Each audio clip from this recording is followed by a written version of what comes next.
Welcome to the Autism Empowerment Podcast, your source for acceptance, enrichment, inspiration, and empowerment in autistic and autism communities worldwide. Wherever you identify in your autism or autistic journey, Autism Empowerment is here to meet you along the way. We are an autistic-led podcast, 501c3 nonprofit charity, and publisher of Spectrum Life magazine. On our previous show, we talked about autism support groups and 9 points to ponder in the journey for connection. Today's episode will also have a support theme. We'll be covering taking your priorities and turning that into a plan, search tips to help you cut through the clutter, benefits and pitfalls of different types of support groups and forums, and finally, strategies to encourage a loved one to seek support. Join Autism Empowerment Podcast hosts Karen and John Krejcha as we go more in depth on what you should be thinking about as far as support for you or a loved one. And we're up and running. Hello, John. How are you doing today? I'm fantastic. It's great to be back here in the studio, and welcome to all of our listeners. Hello to our listeners. Thank you for joining us. My name is Karen Krejcha, and I'm the Executive Director and Co-Founder of Autism Empowerment, and I'm going to be one of your hosts for today's podcast. I'm here again with my husband, John Krejcha, who is our Programs Director and other co-founder. Today is episode number 5, and we're going to be expanding on episode 4, Autism Support Groups, 9 points to ponder in the journey for connection. If you did not have the opportunity yet to listen to that show, it's absolutely okay to listen to this one first. However, we do recommend checking out that show afterward, as it will help save you time and energy by helping you prioritize your support and your support group needs before you begin actually searching for support online. Since John and I have both been participants and leaders in a variety of different types of groups, we're both going to be participating in the Q&A portion today. For now, though, I'm going to turn this back to John to take on the primary duties of asking questions and helping keep us on track. I'm happy to be the conductor for today's show. Choo-choo! So, Karen, why are we going over this topic today? First of all, we're expanding from the last show, which was mainly discovering priorities for what you might want to think about when you're searching for a support group. But today we're going to be uncovering other things. There's just so much to talk about when it comes to support. We all can use support. One of the questions that you had asked me in the last show was, what was one of the most common challenges that I would hear from people in my work at Autism Empowerment? The answer to that has to do with feeling isolated or alone. I hear that all the time as well. Yeah, and whether or not you're an autistic adult who just feels like you don't belong, or an autistic youth who doesn't feel like anyone gets you, or you're a parent who's had a child that's been recently diagnosed and you want to have someone to talk about it with, the feeling that someone else gets you and you're not alone is very powerful. Having the chance to share and hear ideas from someone who's been in a similar situation can really help reduce that isolation and loneliness. So it's worth another show to be able to carry some of those thoughts further, but to also share with our listeners some other ideas that we didn't have the chance to cover. Many of us find it hard to ask for support.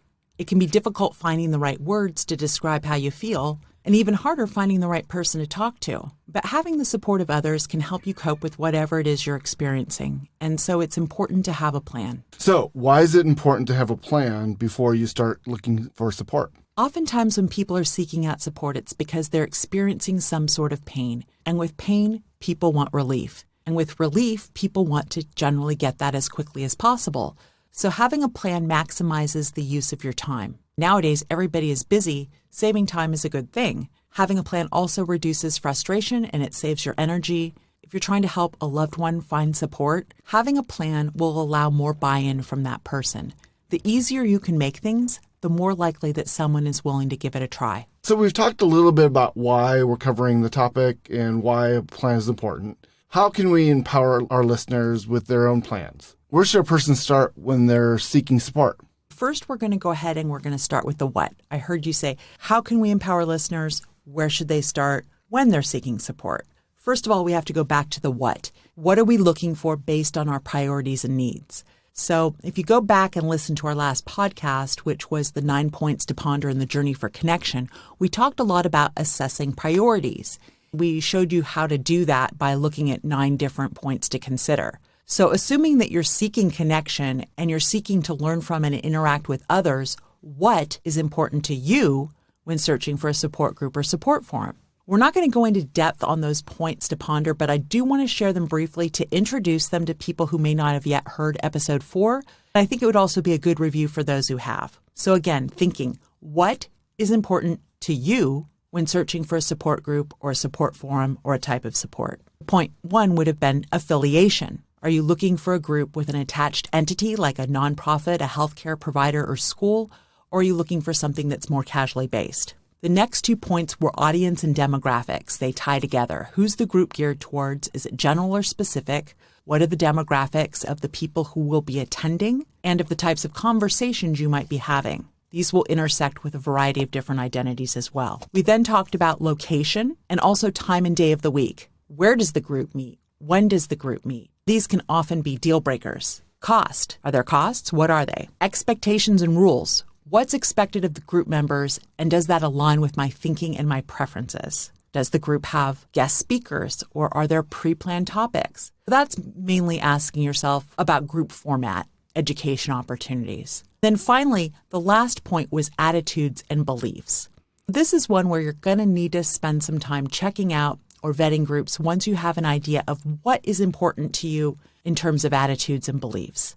This one requires the most time and research. So you look at all of these points, these priorities, and you look at these as your qualifiers. They're going to help you determine what's important to you and determine what are your must-haves and nice-to-haves with the group and what might be deal breakers. So common deal breakers would have things to do with your schedule or your accessibility or potentially even your costs. Once you have those what's, you're ready to search. But before you do, you need to ask yourself, why am I looking for support now? I will repeat that again because it's very important to think about this. Why am I looking for support now? Support in this sense is a broad term. So I'm going to break it down into different things that you can think about in terms of why you might be looking for support. The first is you may have an urgent specific need. You need to get an answer to a question. It's something you need fast. Maybe you need a referral to a dentist who does sleep dentistry. The second reason that you might be looking for support now is if you're trying to help someone or yourself that's in an emotional crisis. That would be an urgent thing. That wouldn't be something where you're looking for a support group. That would be where you're looking to alleviate the crisis. Those seem to be short-term things. Yes, very short-term things. Whereas other reasons you might be looking for support now is that you're looking to get connected. You want to reduce that isolation or loneliness so you'd benefit from connections with others on an ongoing basis. You might be looking to help yourself and educate yourself further on autism culture in general or ways that you might be able to help yourself or a child, and you might benefit from mentorship from others who get it. Those would be more medium or long-term things. A lot of times people want to just have the answer to a question. Tell me the answer, and then I'm happy and I'm done. And then that short-term need is solved. For a lot of people who are seeking support, that type of need would be served very well by perhaps going to a forum or a message board or an online group where you can just ask a question, get the answer, and then you've got the answer, and then you can go. The other short-term need, which we talked about, which was trying to help someone or yourself in an emotional crisis, which is more urgent, that type of solution would be something like a mental health crisis line. That might be something like a suicide hotline, 1-800-273-TALK. It might be a text line, a national crisis text line, like the texting home to 741-741. Those types of crisis lines, those national ones as well as regional ones like linesforlife.org, Youth Line, Senior Line. Those types of crisis lines and crisis centers are resources for individuals that are going through mental health crises. And we'll have those in the show notes, correct? Yeah, we'll have those in the show notes. Most crisis centers are there to be able to help you with your essential needs immediately. They're important, but they're not the focus of this particular show. So for the purposes of the rest of the discussion in this podcast, we're going to be focusing on short-term educational needs and longer-term ongoing needs. The crisis support is essential, and we'll link to the hotlines and resources in the show notes, but it's not the focus of this particular show. Okay, so let's expand on that. So you want to ask yourself, what is your objective? And that ties in with what I mentioned earlier. Why am I looking for support now? Am I looking to solve a particular problem, answer a question, or perhaps I'm looking to gather long-term education? Or maybe I'm looking for immediate information. Your answer to that question is going to depend on where you go on your next step in the path. So if you're looking for immediate answers to a question or a particular problem, again, you might want to go toward that discussion board or forum. Or maybe you might just want to check out a toolkit, or you might want to check out a particular educational resource. But if you're looking for support now because you want to hear people share, or you want that emotional connection, you maybe want to build friendships, perhaps you want some sort of social opportunities, that's where you're going to be looking more for in-person groups or Facebook groups, perhaps even things like Discord, gatherings, meetups, those kinds of things. Also, for people that are looking for support now, maybe they want to go through some sort of a support program. And maybe they don't want to do that alone. An example of that might be a 12-step program. It might be a short-term series about a particular topic like IEPs, or it might be about cognitive behavioral therapy and working on anxiety and things like that. So those types of things might be reasons why someone might want to find a group to go through a program with others. That makes absolute sense to me, and hopefully it does for our listeners as well. Now that we have some idea on their priorities, including what they're looking for and why, let's go more in depth into the weeds on this. How has COVID-19 changed the way people find support in support groups? Right now, you're not going to find many in-person support groups in the Oregon or Washington regions. It may be different in other parts of the country, but even so, they would have to be restricted in size, and there'd be other social distancing restrictions, and it would be very difficult to have the same type of impact that they would have pre-pandemic. A lot of people in our community may be considered high risk or vulnerable due to other related health co-conditions, and may also be hesitant to meet again in person due to concerns about others not following safety protocols or rules. It's one thing to wear your own mask and to know that you're going to be social distancing and respecting personal space, but you just don't know the dynamics of who might show up and if they're going to follow those rules. I see that out in the public when I have to go into a grocery store. I can control my mask wearing and my social distancing, but not other people's. Some people are going to have different belief systems about that, and some people are going to have medical exemptions. And because we really can't control what other people do, a lot of the support has moved online. It's either moved online through groups like Facebook groups, or perhaps it's moved into Zoom meetings, which can be really difficult for folks on the spectrum to navigate through. It's good for some people, not so good for others. There's also things like online teletherapy, telehealth. That would be through a local practitioner where you might get support counseling that way, or a service like Talkspace, something along those lines. People are also finding support for specific topics through webinars, which is actually a really good thing because a lot of nonprofits are putting out good content that's accessible to everyone. So you might be able to tap into the knowledge of a nonprofit that's offering a topic that's all the way across the country where you wouldn't have had that benefit before. In some ways, COVID-19 has changed the way that people are able to access information. A lot of organizations that may not have had a good strategy to release their content online before have now been able to adapt and to be able to do that. So I think that can only benefit people who are looking for support and education in our community because there's a lot more quality content out there. A lot more accessibility as well. Mm-hmm. People have also moved a lot to forums like Reddit or Wrong Planet. And then some people are using texting support. Some people might be doing publications, ebooks, magazines. And Spectrum Life Magazine. Spectrum Life Magazine at spectrumlife.org. And then groups that are more social like meetups at meetup.com, they're finding opportunities to meet up virtually as well. So that brings me to my next question. How do people find groups or forums that might be relevant to them, that they can evaluate against their own personal priorities? What would they use to search? Let's go ahead and talk about search a little bit because, wow. I'm sure it's not as easy as just putting in autism support near me or anything like that. Okay. So when I first started looking for support back in 2008, I found really quickly that it's very difficult to find what you're looking for if you're putting in general terms. And that is especially true today. The more resources and the more things that are out there, the more difficult it is to search through the weeds. Let's first talk about the typical ways that often people will search and why that might not be a good fit. You mentioned autism support near me. If you type in autism support near me, you're going to find a lot of sponsored ads and a lot of therapists and paid providers that are not necessarily going to be relevant to you in finding support. You might find different types of therapies, for example, but you're looking for an autism support group.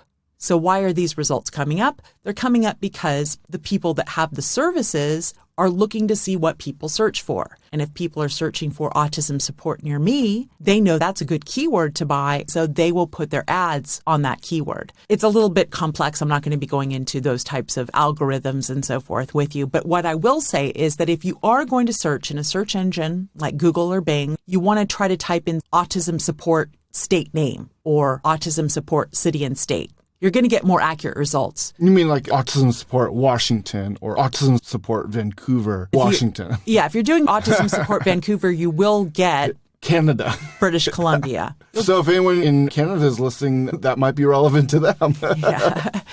It's not a perfect thing. You're going to have to play around with this. But most people, if you start to type in a word into a search engine, they tend to autofill what's most commonly asked for. So people will oftentimes just go, oh, if that's commonly asked for, it's going to give me the best results. And so they'll go with that.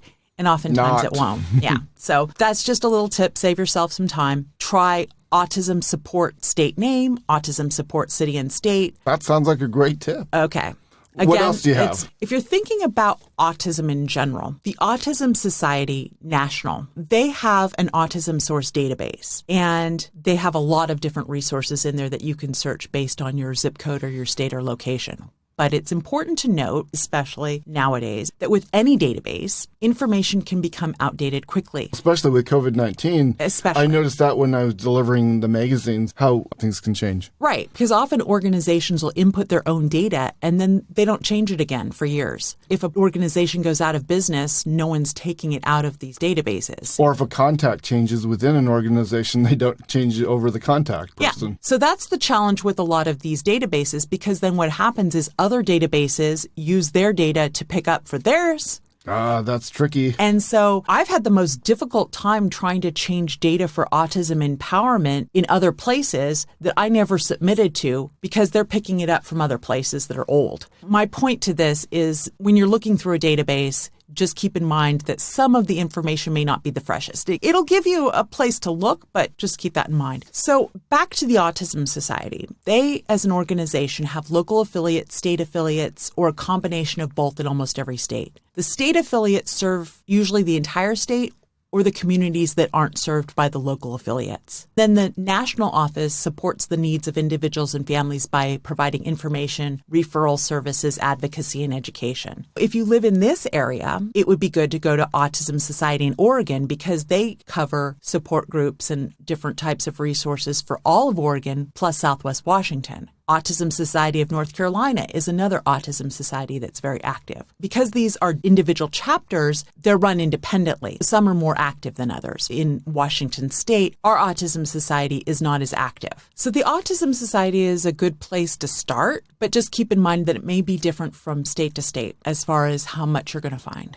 Are there other resources that you can share with our listeners? If you're a parent, this is a site that a lot of people do not know about. It's called parentcenterhub.org. In each state, there are parent training centers and information centers and community parent resource centers. These are government funded in order to be able to have some sort of parent support program for people who are parenting children or adults with disabilities. And so if you go to parentcenterhub.org, you'll be able to find the parent center that is in your state. They're also at Parent Center Hub on Facebook. So parent-to-parent type of programs are contracted by disability-related nonprofits. So they're going to have different names in different states.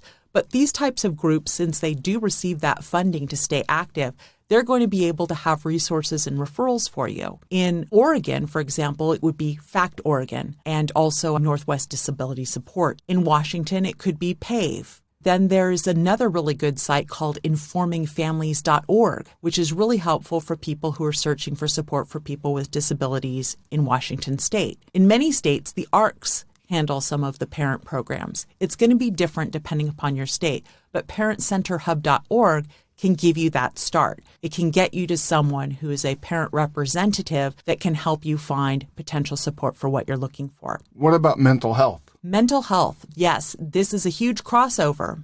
One good place for you to check out is NAMI, NAMI.org, because they often have peer-led support groups. A lot of the challenges that folks on the spectrum have are mental health related or associated, like anxiety. So they have groups like this. They also have groups that are specific to particular conditions like depression or bipolar. They also have groups for women or LGBTQ+. NAMI.org is a national organization, but they have NAMIs, again, similar to autism societies, where they'll have different state NAMIs and different regional NAMIs as well. Are there other types of resources to look for? So if you are affiliated with a university or college, check with your disability services department. If you are parenting a child who's school age, check with your special education department, because oftentimes they have a pulse for what's going on in the community, and there may be some resources there as well. If you're an autistic adult, places to check out that would be good would be the Autistic Self-Advocacy Network.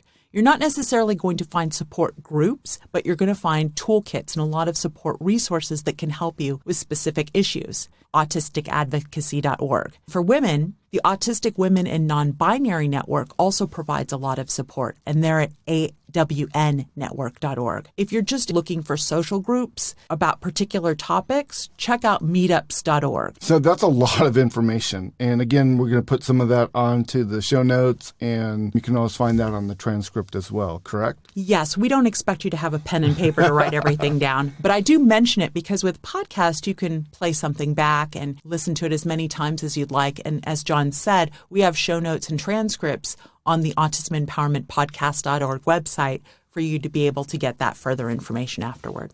So what are some of the benefits of the different types of in-person and online groups out there? Benefits. Benefits are important. Yes.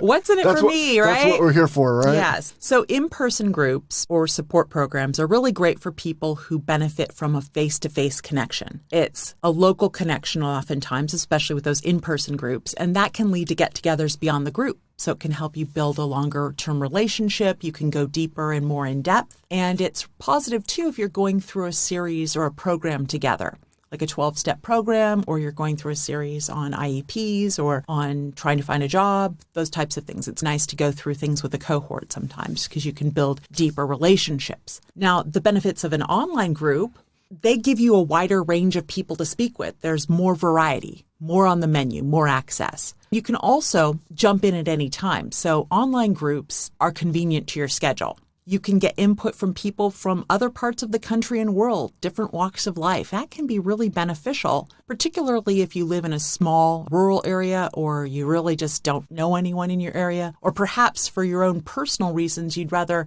be more private with your local area, so you want to check outside of your own for information. You can also ask autistic adults. So there's a lot What?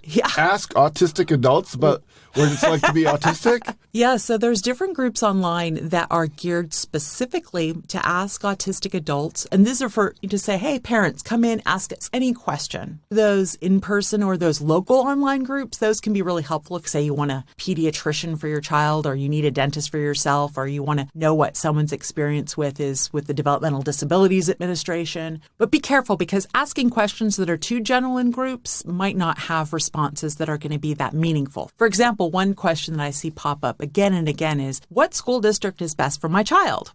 Generally speaking, the people that are in these support groups can't really answer that. They can only answer to the experience of what school district their child has gone to, and most people haven't gone to more than one. And one school within that district as well. So frame your questions in a way that you're more likely to get specific, relevant responses. That's actually something we could do, a topic in and of itself. There's a lot of these things that we've been talking about that we may dive way deeper into as well. That's right. So with these groups online, a lot of times online friendships can develop because you can find people who've been down a similar journey. It's amazing sometimes at how deep of a friendship you can develop with somebody that's online that you've never met. If they happen to be in your local area, it may lead to offline socialization for you or other family members. So that might be an opportunity for play dates or get-togethers or social gathering. Those are some of the benefits. I'm going to try to keep this train on the track still, if you don't mind. Choo, choo. Wow face. What are some of the differences between online groups and forums? What are some of the benefits and drawbacks of each? Okay, let's go with online groups first. I'm going to go with Facebook as an example because it's the online platform I'm most familiar with for groups, and it's the most popular. In Facebook, groups can be either public or private. So a public group would be something where anyone on or off Facebook can see who's in the group and what they post. A private group would be a group where only members of that group can see who's in the group and what they post. Then breaking that down further, private groups can be either hidden or visible in search. So you may need to be referred to a group to even know it exists. They're also usually free unless it's tied in with a program or a service that you purchase. Many people already have an account, particularly if they're in our generation, John, Gen X or older even. People that are our kids' age, they're probably going to be on a different type of a platform. Our son would say it's cringy. Cringy, yes, indeed. Who uses Facebook? But on Facebook, there's a lot of choice. So that's a really good thing as well. You've got a lot of choice and variety to search from. You do use your real name, or at least you're supposed to. So that's a good thing because it might result with less trolling, but it can also be a privacy issue thing. You do generally have to request access to these private groups, and that may be a wait. And you may have some qualifying questions that you have to answer first. Some of the drawbacks of these types of groups online are that there's a quick post turnover depending upon the number of people that are in the group. So if it's a really active group, there just may be so many different postings, the lifespan of a particular topic or question might not be very long. And if you're not participating in the group very often, you may miss a lot of things. And also topics may be repeated many times by different people coming in because they don't realize the question was asked previously and the questions aren't threaded under a subject heading. So they're more difficult to search. You're also competing with a lot of other Facebook noise. When you're on Facebook, there's lots of different things to see. Including ads. Including ads. The thing too, and this is a plus and a minus, is that you can lurk in a group unless they require you to introduce yourself. You can usually just lurk and not have to post if you don't want to. But remember that administrators and moderators may see that you've seen a post. That's just something for you to know from a privacy standpoint. So what's the difference between that and a forum? So think of a forum as an electronic message board or an online discussion site where people can hold conversations in the form of posted messages.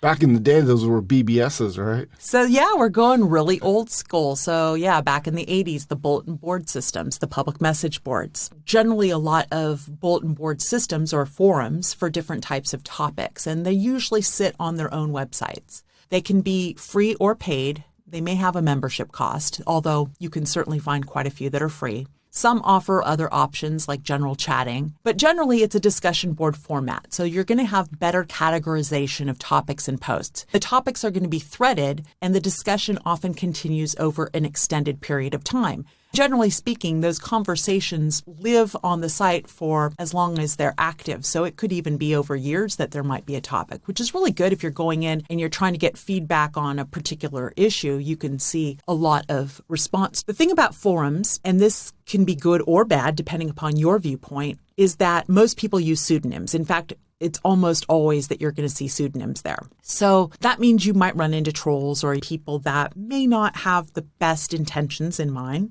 Generally, with forums, access is automatic once you've set up an account. You don't really have a waiting period. People are more likely to have multiple accounts, especially for private topics. They may have different pseudonyms and then a throwaway account for something else. You may or may not need to log in to read discussions, but you will need to log in to post. It's a lot easier to search for topics, but it may be harder to get initial engagement on a topic. So what are some of the examples of popular forums our listeners might be interested in checking out? I'll give two. The first one I'll give is wrongplanet.net. Wrong Planet is an online community for individuals on the spectrum, people who have ADHD or other neurological differences or mental health conditions. The site was started back in 2004 by Dan Grover and Alex Plank. It's been around a while, and it includes a chat room, a forum, and articles describing how to deal with daily issues. The main portion of their site that people pay attention to are the forums. There, people will use pseudonyms. Their forums are broken down into topics. So if you're coming in for the first time, you'll see things like general autism discussion, coping in life. You'll see different topical discussions. You'll see forums broken down by age or gender. There's even foreign language boards. And you'll see things that are subcategories: adult autism, adolescent autism, parents discussion, women's discussion, LGBTQ. You can even break down further into employment, love and dating, school life, advocacy.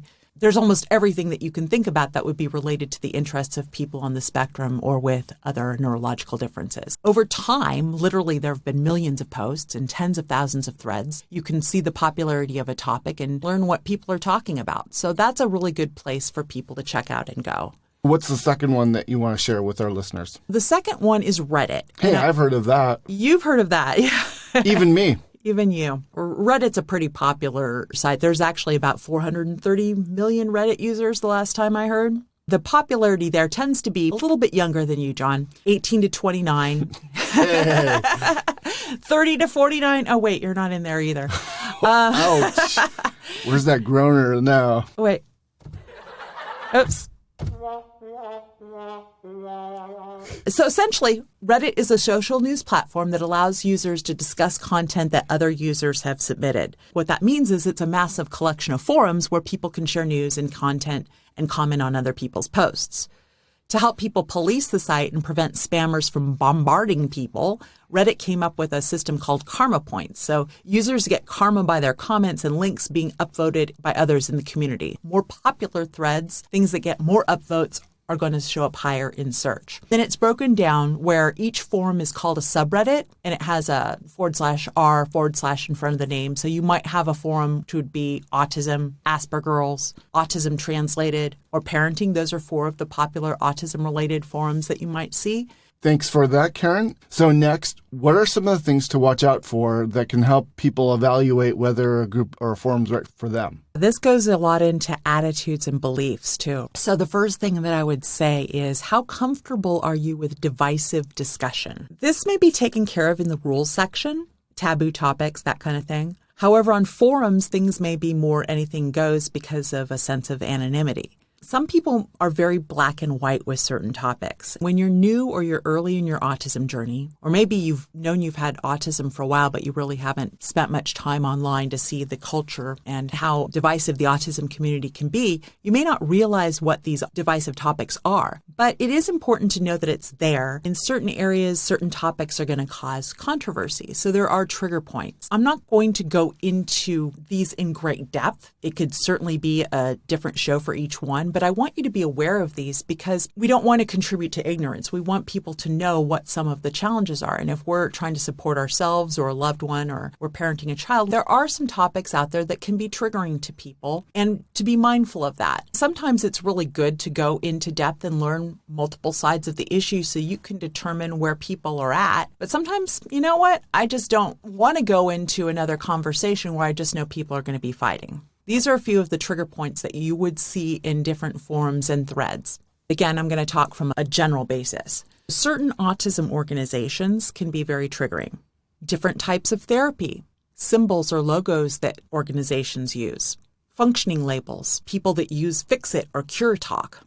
And then again, these are beyond the scope of the discussion, but it's important to know that there's a lot of arguments when it comes to a lot of these topics. I didn't include vaccines, but that's another one. So arguments can lead to a toxic atmosphere. So when you're thinking about what's going to be a right forum or group for you, if you really don't want to be part of a toxic atmosphere, keep that in mind. A lot of times you can avoid that by looking at some of the rules for the groups, but sometimes you can't. Conversely, there are times when people can be too supportive and not provide constructive criticism if you really do want it. Now, sometimes you just really want to have people like what you posted, and that's okay. Other challenges might be that a forum or a group isn't really large enough to provide enough active input, or the people mean well, but they don't have the experience or the background to really be able to help you in a meaningful way. Having a place to vent and to share is really good, and it can be very affirming and supportive. But if you're looking for a specific type of support, affiliated groups and theme groups may be a better fit for you.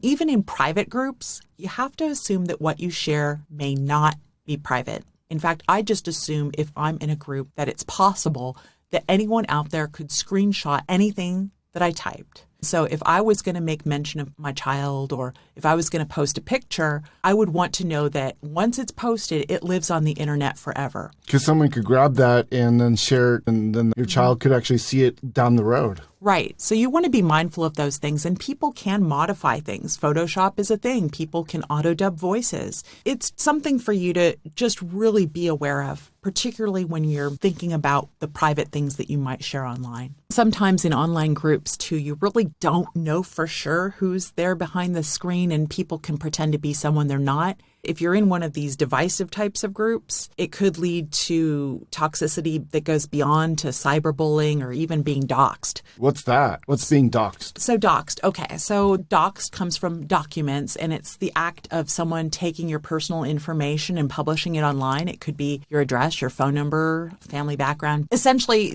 they're doing something in order to harass or to incite violence against someone, to mess with their employment or their education. It's really a bad thing. Fortunately, it doesn't happen that often, but it happens, so you have to be very careful. And we don't mention these things to scare people, but to prepare them. Sometimes people on the spectrum, and even those not on the spectrum, can be really trusting and very naive, and particularly when you're online and you can't see a person face to face, you need to be really mindful of what you're willing to share.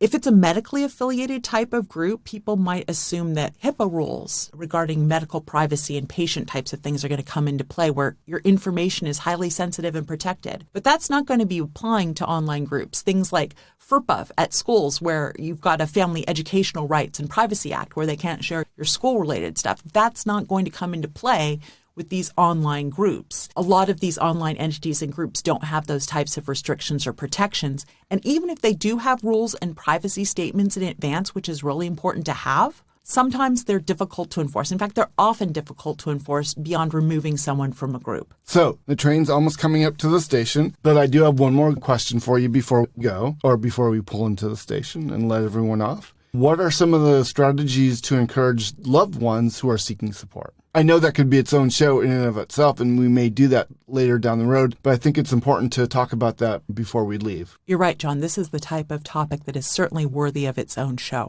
The reason we're including it in this one is because you might have come into this show looking for support for yourself and trying to figure out your priorities and your whys and what your objectives are. At some point in time, you may have a friend or a family member or a loved one who is needing of some type of support. And we wanted to include things to think about because we know that you would want to be that ally. So I'm going to give you a few things to be thinking about here, knowing that, again, we could go much deeper. The first thing would be, don't start the discussion about support during an argument, and don't start the discussion in a crisis-filled moment. If it's a legitimate mental health crisis, certainly trying to find a support helpline would be beneficial, but it's not the time to be telling somebody about a support group if they're really in hard crisis. If you're in the middle of an argument, it's not likely to go well. Your loved one may be aware that they need help, but they may be afraid to seek it, especially if they think that you're going to judge or treat them differently. A lot of us keep our stress or our challenges really close inside, and we're vulnerable. You want to try to use non-stigmatizing language when talking to them about their mental health. Think about what you would want someone to say to you and use that to determine what might be good to say to them. Assure them that you will support them through the therapy and support process. One good way to do this would be to tell them how much you love them or care about them, and will support every effort to have them feel better. You might help by engaging an expert or finding a group to help their emotional state, because they may not be in a place where they're ready to do that for themselves. And by helping to do that, it's a way to show that you're supporting and caring for them. But sometimes you're going to get pushback. I can imagine that. You need to prepare for resistance. A lot of times where resistance is coming from is fear. Whether you're their parent, their spouse, their sibling, their friend, or another relative, tell them how important your relationship with them is to you and how your relationship might benefit from seeking therapy. However, it's really important to avoid giving an ultimatum, as it can cause emotional distress, and it's going to lead someone more likely to feel defensive. One way to help them is to name their admirable qualities. Oftentimes, it's easier to appeal to someone by pointing out what you like about them. Not only does it make them feel good and know that you care, when you point out someone's positive qualities, they're more motivated to take the necessary steps to better themselves even further. It's also important that you explain specific areas of problematic behavior without coming off as judgmental. This can be difficult because people can often perceive your tone as different than what you intend, particularly if they're feeling guilty about something or they're feeling embarrassed about something. Many people who refuse therapy may claim that they don't have a problem. By pointing out specific problems in a loving way, You can help them see the need for seeking professional help. But again, this can be tricky as they may have a tendency to be defensive, so remember to share those admirable qualities too. If you've gotten support before, or if you've gone through a similar type of situation, explaining your personal experience and explaining those benefits can help them feel that you relate to their situation and that you really do get it and you get them. But if you don't get their personal situation, don't pretend that you do. That would be called being a poser, and that's going to lose trust with them. So listen to their reasons for hesitation. Sometimes they might think, oh my goodness, this is going to take too much time. I can't do this. I don't have the time to do it. But in reality, if they invest in their well-being and emotional health, they're actually going to save time down the road. They may not want to share. That could be an embarrassing thing. That can be very hard for someone to do. So it might be a situation where you want to find a place or forum or something where they can go and listen in first or build trust. In all things, you want to be patient and respectful with them. You want to be a role model and an ally. And if they're just not ready to go yet, that's okay. Perhaps share an article about an area that they may need support with. Build that trust. You can try to encourage someone to go to a support or therapy, but unless you're willing to offer meaningful support, they may be unlikely to follow through, and they're going to really have to want it at some point. Some people don't know where to start when seeking help. So if you can help guide them in finding a suitable group or perhaps a therapist in the area, depending on their preferences and their priorities, you can contact places on their behalf or maybe research various professionals for their credibility and reviews. You can help them, since you've gone through this process of determining your own priorities, know what to look for. And to be able to help them know what to look for, once they know their what and their why, it'll also seem like it's of more benefit for them. I would also include active listening to the person as well, wouldn't you? Absolutely.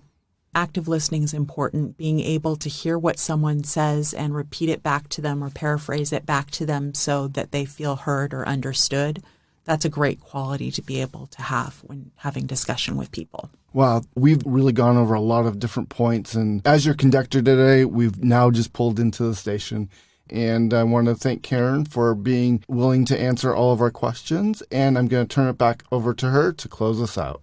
Thank you so much for moderating today, John. This is a lot of information to cover, and I know some people probably felt like I was fire hosing tons of information at them. The beauty of a podcast is you can listen back to it. You can get the transcripts. You can see our show notes. This isn't to make you feel overwhelmed. This is to help you feel encouraged. As we've said before, autism is a journey.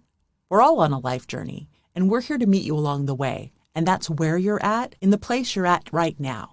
We're all going to need support. We all benefit from it. And so this is just a podcast that can help you think about these things and help you when you're ready to search for support on what steps you might want to use to take next.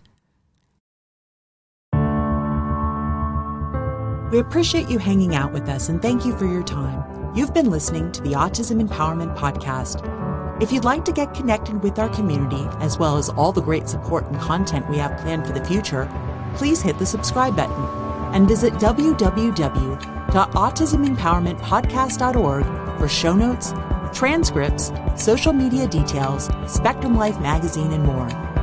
As a 501c3 nonprofit charity, we rely upon support from listeners like you to produce our podcast and other programs. We appreciate you considering a tax-deductible donation today. Thank you again.